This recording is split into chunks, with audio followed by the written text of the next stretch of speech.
Hello everyone, welcome to my channel. साथियों, कहा गया है उच्च निवास नीच करतूती, देखी न सकहीं पराई विभूति।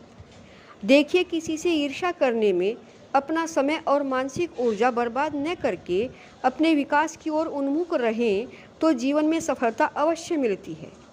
आज की कहानी दो सेठों की कहानी है। बहुत समय पहले की बात है। मथुरा में राजा बाबू और लक्ष्मीचंद नाम के दो सेठ रहते थे।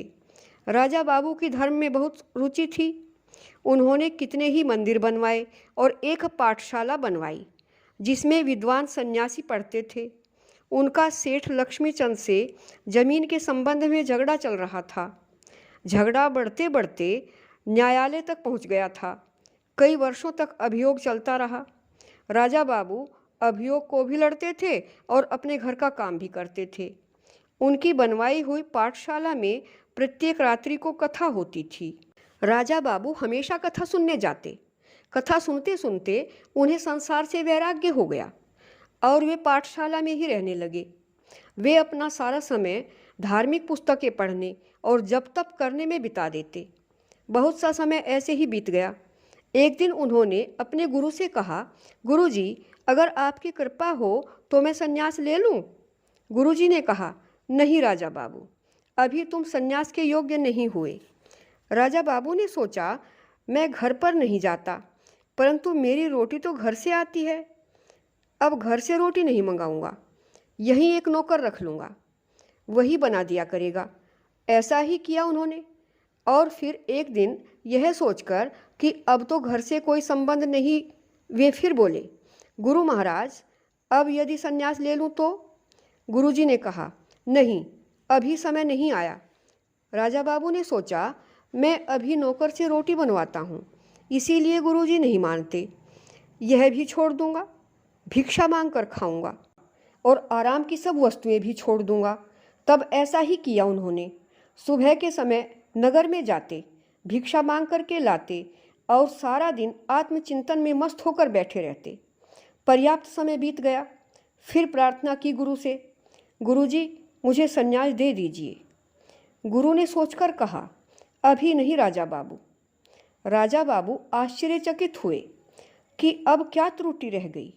सोचकर देखा और फिर उन्होंने अपने आप को कहा, मैं सभी जगह मांगने गया हूँ, परंतु सेठ लक्ष्मीचंद के यहाँ मांगने नहीं गया। इसलिए शत्रुता की पुरानी भावना अब भी मेरे हृदय में बसी हुई है। इस भावना को छोड़ देना होगा। दूसरे दिन प्रातःकाल ही सेठ लक्ष्मीचंद के मकान पर पहुंच गए। जाकर अलख जगाई, भगवान के नाम पर भिक्षा दो। सेठ लक्ष्मीचंद के नौकरों ने राजा बाबू को देखा तो दौड़े दौड़े सेठ के पास गए। हाँफते हुए बोले, सेठ जी, राजा बाबू आपके यहाँ भीख मांगने आए हैं। लक्ष्मीचंद आश्चर्य से बोले, यह कैसे हो सकता है? तुम्हें भ्रम हुआ है, कोई और होगा वह। नौकरों ने कहा, नहीं सेठ जी, यह राजा बाबू ही हैं। यदि आप कहें तो खाने में विष मिलाकर दे दें, सर्वदा के लिए झगड़ा समाप्त हो जाएगा। लक्ष्मीचंद उच्च स्वर में बोले, नहीं, मुझे देखने दो। मकान के द्वार पर आकर उन्होंने देखा कि राजा बाबू झोली पसारे खड़े हैं। राजा बाबू ने उन्हें देखा और झोली फैलाकर बोले, सेठ जी, भिक्षा। लक्ष्मीचंद दौड़कर आगे बढ़े, चिल्लाकर बोले, राजा। राजा बाबू को अपनी छाती से लगा लिया उन्होंने। राजा बाबू ने झुककर उनके चरणों को स्पर्श किया। लक्ष्मीचंद भी उनके पैरों में जा गिरे। बोले, राजा बाबू, ऊपर चलो, मेरे साथ बैठकर खाना खाओ।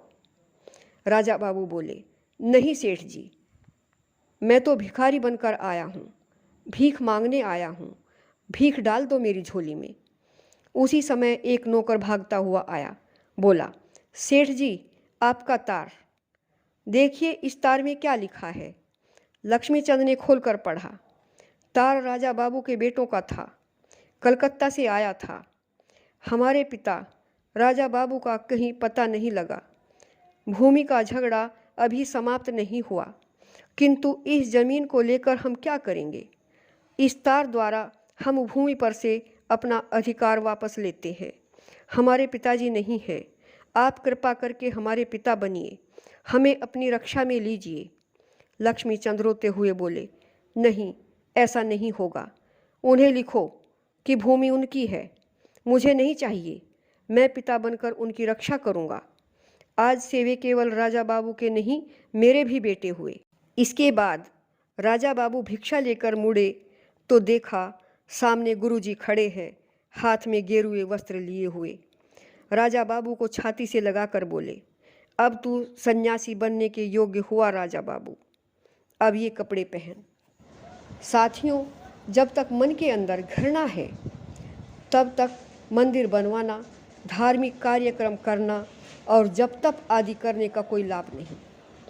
सबसे पहले अपने मन से घृणा को निकालो और सबसे प्रेम करना सीखो, तो फिर देखो आनंद और सुख मिलता है कि नहीं। अगर आपको यह कहानी अच्छी लगी हो तो इसे लाइक कीजिए, शेयर कीजिए, कमेंट कीजिए और सब्सक्राइब कीजिए। पूरी कहानी सुनने के लिए धन्यवाद।